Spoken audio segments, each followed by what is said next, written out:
करने वाले हैं। तो दोस्तों मेनली जो सब्जेक्ट्स हैं क्लास 11th के, या आप कह सकते हो सब्जेक्ट ना बोल के मैं इसको बोल सकता हूँ स्ट्रीम। तो मेनली जो स्ट्रीम्स हैं क्लास 11th में वो 3 हैं।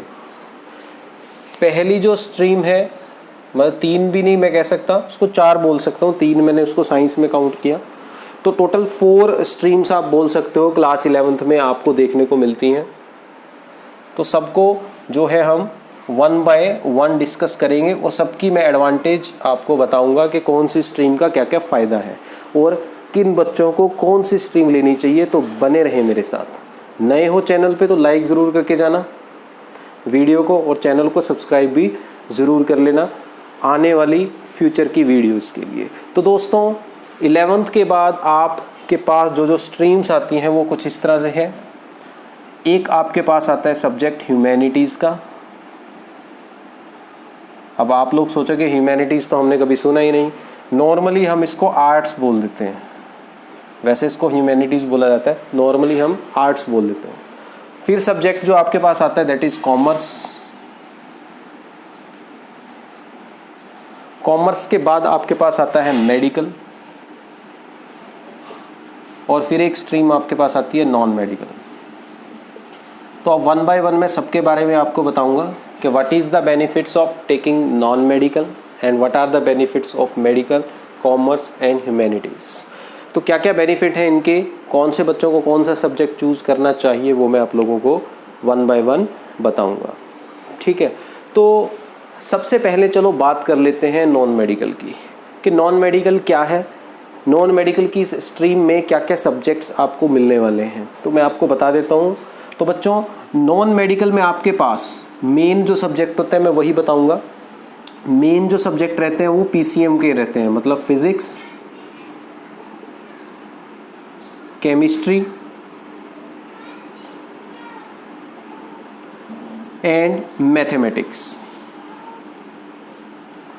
सो मेनली नॉन मेडिकल में ये 3 सब्जेक्ट आपको मिलने वाले हैं, फिजिक्स, केमिस्ट्री, मैथ। इसके अलावा इंग्लिश होती है और एक और ऑप्शनल सब्जेक्ट होता है, वो आप फिजिकल एजुकेशन भी ले सकते हो या कोई और सब्जेक्ट भी ले सकते हो। मेन जो सब्जेक्ट्स हैं नॉन मेडिकल की स्ट्रीम में वो है फिजिक्स, केमिस्ट्री और math.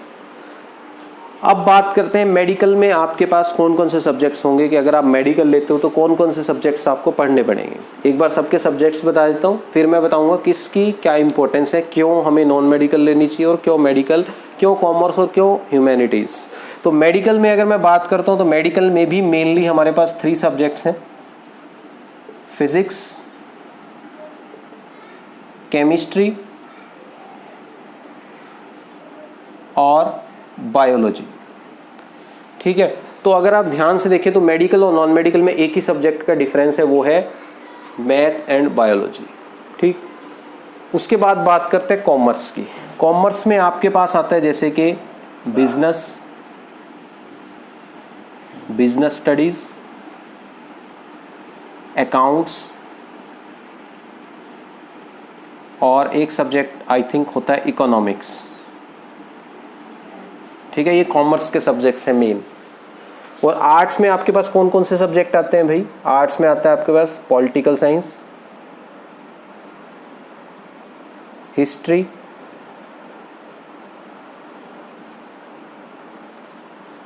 Hindi, geography etcetera. Main ये सब्जेक्ट रहते हैं आर्ट्स और ह्यूमैनिटीज़ वालों के पास। तो ये कुछ सब्जेक्ट्स मैंने लिख दिए हैं हर स्ट्रीम के। तो अभी एक बार मैं आपको बताने वाला हूँ कि कब आपको कौन सा स्ट्रीम चूज़ करना चाहिए, कैसे आप ये पता लगा पाओ कि आपके लिए कौन सी स्ट्रीम बेस्ट रहेगी। तो दोस्तों सबसे पहले तो कौन सी स्ट्रीम आपने चूज़ करनी है ये थोरोली पूरा का पूरा डिपेंड करता है आपके इंटरेस्ट पे, आपके पैशन पे, कि आपका लाइफ का गोल क्या है, आप क्या बनना चाहते हो। क्योंकि ये स्ट्रीम्स आपको उसी रास्ते की तरफ लेके जाएंगी। ये स्ट्रीम्स एक रास्ते की तरह है जो आपको आपकी मंजिल तक पहुंचाएंगी। तो ध्यान से पहले सोचें कि आप बनना क्या चाहते हो लाइफ में, फिर उसके अकॉर्डिंग आप अपनी स्ट्रीम सेलेक्ट कर सकते हो। जैसे कि अगर मैं नॉन मेडिकल की बात करूं तो नॉन मेडिकल से क्या क्या बेनिफिट्स होने वाले हैं वो मैं आप लोगों को पहले एक्सप्लेन कर देता हूं। तो बोर्ड को रब कर देते हैं और एक बार अच्छे से हम नॉन मेडिकल के बारे में डिस्कस कर लेते हैं कि नॉन मेडिकल से क्या क्या बेनिफिट्स आप लोगों को मिलने वाले हैं।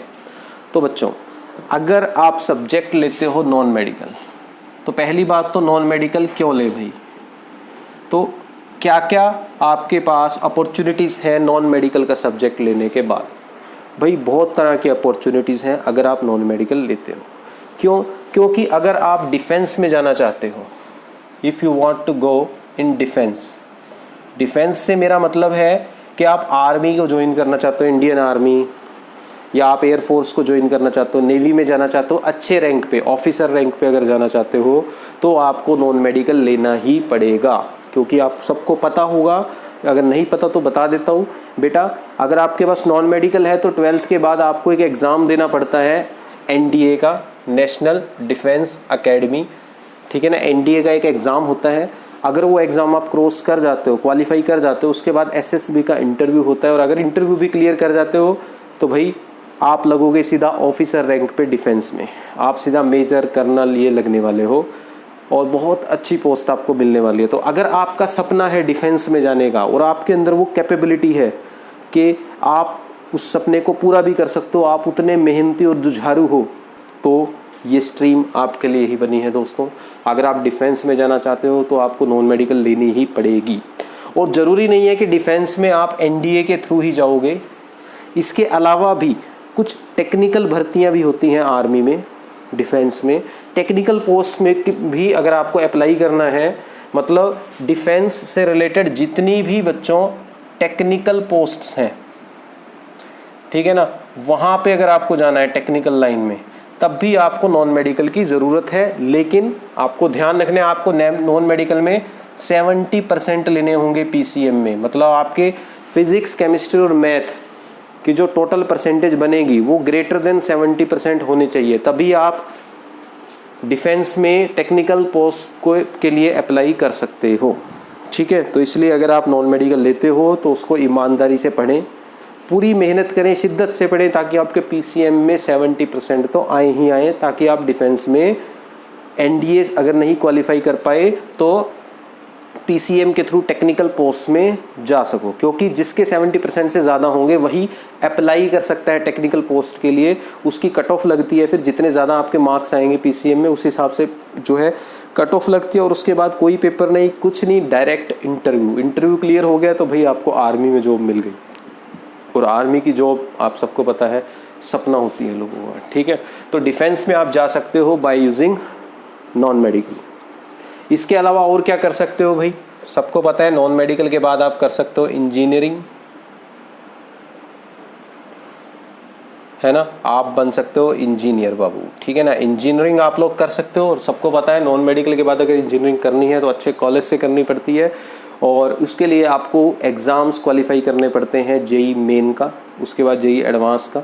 अगर आपका अच्छी जगह पे नंबर पड़ जाता है इंजीनियरिंग में, जैसे कि IITs में या NITs में नंबर पड़ जाता है, टॉप कॉलेजेस में नंबर पड़ जाता है, तो इंजीनियरिंग आपके लिए एक बहुत ही बेस्ट ऑप्शन है। तो डिफेंस में जा सकते हो आप, इंजीनियरिंग में जा सकते हो। इंजीनियरिंग में जाने के लिए आपको JEE मेन क्रैक करना पड़ेगा, JEE का पेपर, अच्छे कॉलेज में अगर आपको एडमिशन चाहिए तो, ठीक है। तो नॉन मेडिकल के फ़ायदे मैंने आपको गिनाए, डिफेंस में जा सकते हो मेनली, और इंजीनियरिंग में जा सकते हो। इसके अलावा सिंपल आप एकेडमिक स्टडीज़ को भी परफॉर्म कर सकते हो, जैसे कि आप सिंपल जो ग्रेजुएशन है नॉन मेडिकल से, जिसे बोला जाता है BSc बैचलर ऑफ साइंस, वो कर सकते हो। BSc के बाद आपको MSc करनी पड़ेगी एक पर्टिकुलर सब्जेक्ट में, एक मतलब मास्टरी करनी पड़ेगी, BSc बैचलर ऑफ साइंस, फिर आप MSc करते हो। मान लिया आपका फिजिक्स में इंटरेस्ट है तो आप फिजिक्स से MSc करते हो, केमिस्ट्री में इंटरेस्ट है तो केमिस्ट्री से MSc करते हो, मास्टर डिग्री केमिस्ट्री में। जैसे कि फॉर एग्जांपल मैंने फिजिक्स में MSc की हुई है, तो इससे आप टीचिंग लाइन में जा सकते हो अगर आप BSc MSc करते हो, या आप रिसर्च लाइन में भी जा सकते हो। MSc के बाद भी ऑप्शंस होते हैं, MPhil होती है, PhD होती है, आप रिसर्च कर सकते हो, आप साइंटिस्ट बन सकते हो अगर आप नॉन मेडिकल लेते हो। अगर आप बहुत ज़्यादा मेहनती हो, साइंटिस्ट बन सकते हो। बहुत सारी अपॉर्चुनिटीज़ हैं दोस्तों आप लोगों के पास। तो ये तो थी मेन अपॉर्चुनिटीज़ जो नॉन मेडिकल के बाद मिलती हैं। आई होप आप लोगों को समझ में आ गया होगा। तो यहाँ एक बात और ध्यान रखें सब्जेक्ट लेने से पहले नॉन मेडिकल के, कि नॉन मेडिकल एक टफ स्ट्रीम है, अगर आपने नॉन मेडिकल ली है तो ये सोच लेना कि आपको बहुत मेहनत की ज़रूरत है, आपको न्यूमेरिकल्स लगाने पड़ेंगे। अगर आपको मैथ अच्छा लगता है तभी ये सब्जेक्ट लेना, वरना आप फंस जाओगे। किसी की बातों में आके कभी भी स्ट्रीम सेलेक्ट मत करना, इधर उधर देख के कि भाई शर्मा जी के लड़के ने नॉन मेडिकल ली है तो हम भी नॉन मेडिकल ले लेंगे, तो ऐसा बिल्कुल भी नहीं है।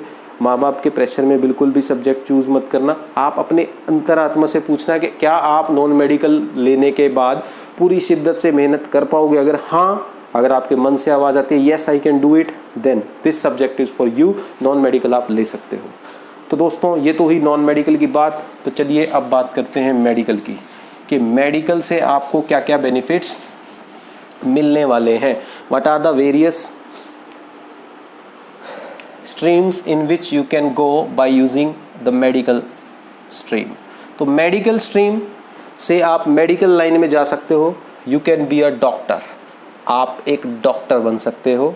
और आपको पता है डॉक्टर बनने के लिए भी एग्ज़ाम क्रैक करना पड़ेगा, जो है नीट।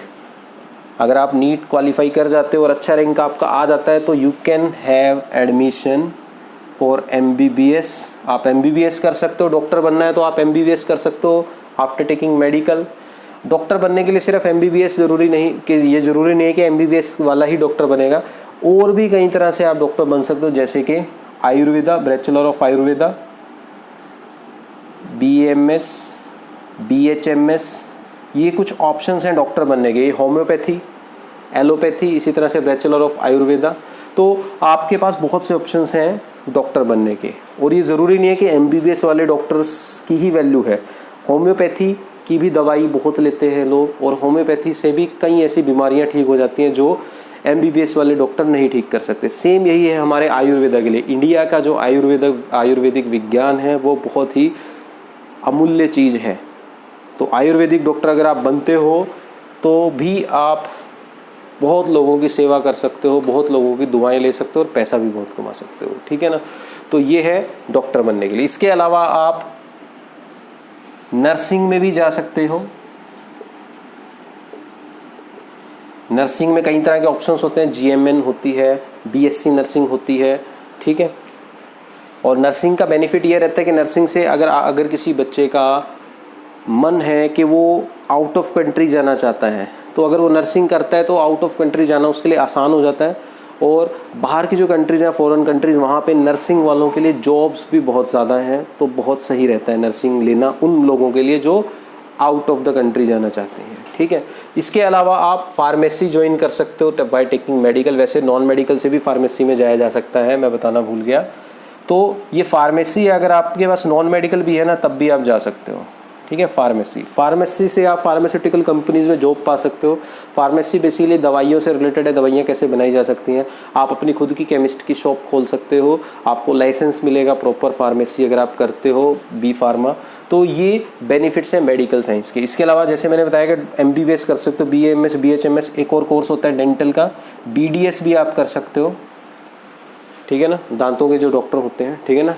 तो कई तरह से आप डॉक्टर भी बन सकते हो ये। और इसके अलावा एक सिंपल एकेडमिक्स कि आप BSc मेडिकल भी कर सकते हो, ठीक है ना। BSc मेडिकल, और उसके बाद MSc में कोई भी एक स्पेसिफिक सब्जेक्ट में आप मास्टरी कर सकते हो, जैसे बॉटनी, जूलॉजी एट्सेट्रा, ठीक है। रिसर्च लाइन में जा सकते हो। तो ये थे मेडिकल स्ट्रीम के बेनिफिट्स जो मैंने आपको बताए।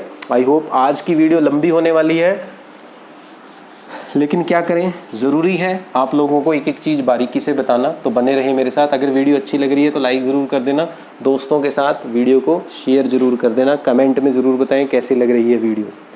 अब बात करते हैं दोस्तों हम कॉमर्स की।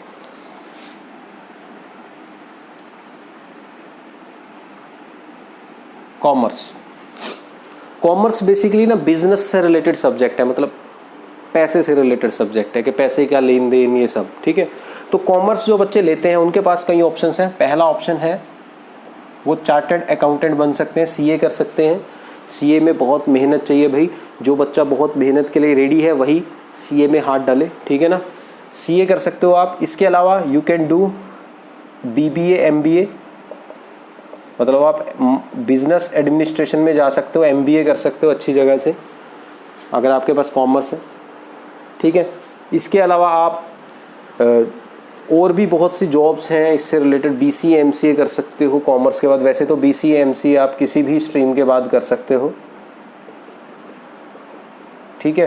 तो मेनली कॉमर्स वाले बच्चे जाते हैं BBA MBA के कोर्स में या CA के कोर्स में। ज़्यादातर बच्चे यही कोर्सेज जो है सिलेक्ट करते हैं, CA या BBA MBA। इसके अलावा कॉमर्स वाले बच्चों को और बेनिफिट रहते हैं, उनको कई तरह से वो अपना खुद का बिजनेस कर सकते हैं, जिसमें वो बड़ी बड़ी कंपनीज़ का टैक्स वगैरह हैंडल करते हैं, GST वगैरह को हैंडल करते हैं। ये सब जो भी है हिसाब किताब देखना, ये सब कॉमर्स वालों का काम होता है बच्चों। तो जिसका भी हिसाब किताब तेज़ हो, जो पैसों का लेन देन समझ सके, जिसको बिजनेस की टेक्निक्स आती हो, जिसको मार्केटिंग पसंद हो, वो इस लाइन में जा सकता है और खूब नोट कमा सकता है, ठीक है। तो ये था कॉमर्स का सब्जेक्ट। कॉमर्स के बाद बच्चों आपके पास आता है आर्ट्स यानी कि ह्यूमैनिटीज़। तो अगर आप ह्यूमैनिटीज़ का सब्जेक्ट चूज़ करते हो तो क्या क्या बेनिफिट आपको रहेंगे वो मैं आप लोगों को बताने वाला हूँ। ज़्यादातर ना इस सब्जेक्ट को बहुत अंडररेटेड माना जाता है, लेकिन ये सबसे बेहतरीन सब्जेक्ट है ह्यूमैनिटीज़ और आर्ट्स। मैं बता रहा हूँ आपको, ठीक है। ह्यूमैनिटीज़ और आर्ट्स बहुत ही बेहतरीन सब्जेक्ट है। क्यों है बेहतरीन सब्जेक्ट वो बताता हूँ। ह्यूमैनिटीज़ और आर्ट्स ये एक ऐसा सब्जेक्ट है जिसमें आप पढ़ते हो हिस्ट्री के बारे में, पॉलिटिकल साइंस के बारे में, राजनीति के बारे में आप पढ़ते हो, ज्योग्राफी के बारे में आप पढ़ते हो। और इस सब्जेक्ट की सबसे बड़ी खासियत ये है कि अगर आप अपने किसी और पैशन को फॉलो कर रहे हो तब भी आप इस सब्जेक्ट को आसानी से पढ़ सकते हो। ये इतना टफ नहीं है जितना कि बाकी के सब्जेक्ट्स हैं, क्योंकि बाकी सब्जेक्ट्स में ना प्रैक्टिस चाहिए आपको, इसमें आपको पढ़ना है। जैसे मेडिकल नॉन मेडिकल हो गया, इसमें तो आपको प्रैक्टिस चाहिए, न्यूमेरिकल सॉल्व करने पड़ेंगे, फिजिक्स के मैथ के न्यूमेरिकल सॉल्व करने पड़ेंगे, लिख के देखना पड़ेगा। लेकिन इसमें आपको मज़े लेते हुए पढ़ना है। अगर आप बहुत जो है सच में इसको एंजॉय करके पढ़ोगे ना सब्जेक्ट को, तो आपको के लिए बहुत फ्रूटफुल होगा। आर्ट्स और ह्यूमैनिटीज़, ठीक है। इससे अब बेनिफिट्स क्या क्या हैं। पहला बेनिफिट तो यही है कि अगर आप कोई अपना पर्टिकुलर पैशन फॉलो कर रहे हो, जैसे सपोज़ आप एक सिंगर बनना चाहते हो, आप एक क्रिकेटर बनना चाहते हो, आप एक एक्टर बनना चाहते हो, आप मॉडल बनना चाहते हो, और आपको अपनी साथ साथ स्टडी भी कंटिन्यू में रखनी है, तब आपके लिए बेस्ट रहेगा आप अपना पैशन फॉलो करते रहिए। आपकी पढ़ाई भी डिस्टर्ब नहीं होगी, आप 12th भी पास कर जाओगे और अपने पैशन में भी आगे जाते रहो। आप एक खिलाड़ी हो, आप ओलंपिक्स खेलना चाहते हो, आप कुश्ती में आगे जाना चाहते हो, कबड्डी खेलना चाहते हो, तो आप अपनी गेम जारी रखें, इधर आपकी पढ़ाई भी चलती रहेगी। आपकी गेम्स की वजह से आपकी पढ़ाई डिस्टर्ब नहीं होगी। ऑन द अदर हैंड अगर आपने नॉन मेडिकल ले ली तो आपका सारा टाइम किताबों में ही निकल जाएगा, आप अपने पैशन पे फोकस नहीं कर पाओगे। मान लिया आप एक जो है suppose you want to be a player, एक क्रिकेटर बनना चाहते हो, और उसके लिए आप क्रिकेट के मैदान में मेहनत करोगे ना। लेकिन अगर आपने नॉन मेडिकल ले लिया तो फिर आप क्रिकेट नहीं खेल पाओगे, आपको पढ़ाई पे ही फोकस करना पड़ेगा, तो वहीं रह जाओगे किताबों में। लेकिन अगर आपने आर्ट्स और ह्यूमैनिटीज़ लिया है सब्जेक्ट, तो आप क्रिकेट अच्छे से खेल पाओगे, पूरा टाइम दे पाओगे अपने पैशन को, और साइड बाय साइड आपकी पढ़ाई भी कंटिन्यू रहेगी। ये बेनिफिट है इसका। इसके अलावा तो इसका मतलब पहला बेनिफिट तो इसका बच्चों यही हुआ, you can follow your passion, you can follow your passion. तो इस सब्जेक्ट को ढीले में मत लेना बिल्कुल भी, ठीक है। You can follow your passion. इसके अलावा दोस्तों अगर आपके सपने हैं बहुत ऊंचे, आप बनना चाहते हो IAS IPS, देश की सेवा करने की भावना अगर आपके अंदर है, तो UPSC क्रैक करने के लिए सबसे अच्छा सब्जेक्ट है ह्यूमैनिटीज़ और आर्ट्स, क्योंकि आपकी तैयारी UPSC की +1 से ही शुरू हो जाएगी अगर आप आर्ट्स लेते हो।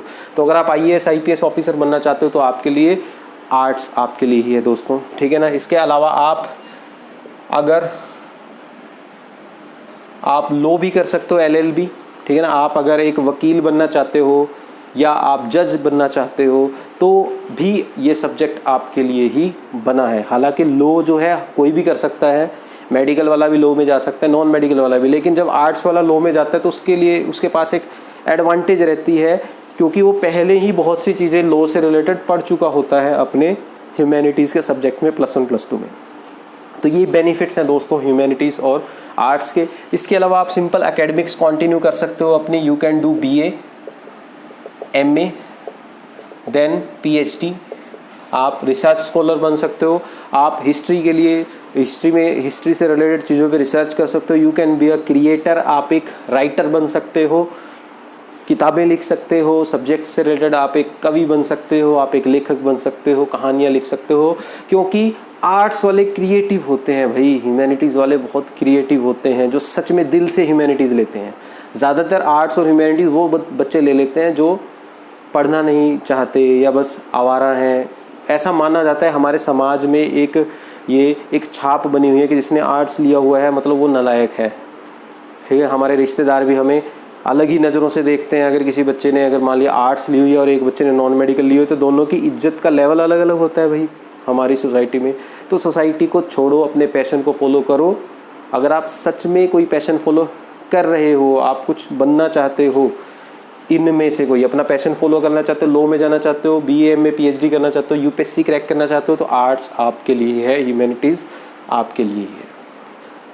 तो ये थी इन्फॉर्मेशन कि क्या कुछ आप कर सकते हो आफ्टर 10th। आई होप आप लोगों को ये वीडियो पसंद आई होगी। अगर वीडियो अच्छी लगी है तो लाइक ज़रूर करें। मैंने अपनी तरफ से पूरी कोशिश की है आपको ज़्यादा से ज़्यादा इन्फॉर्मेशन देने के लिए। धन्यवाद। मिलते हैं नेक्स्ट वीडियो में।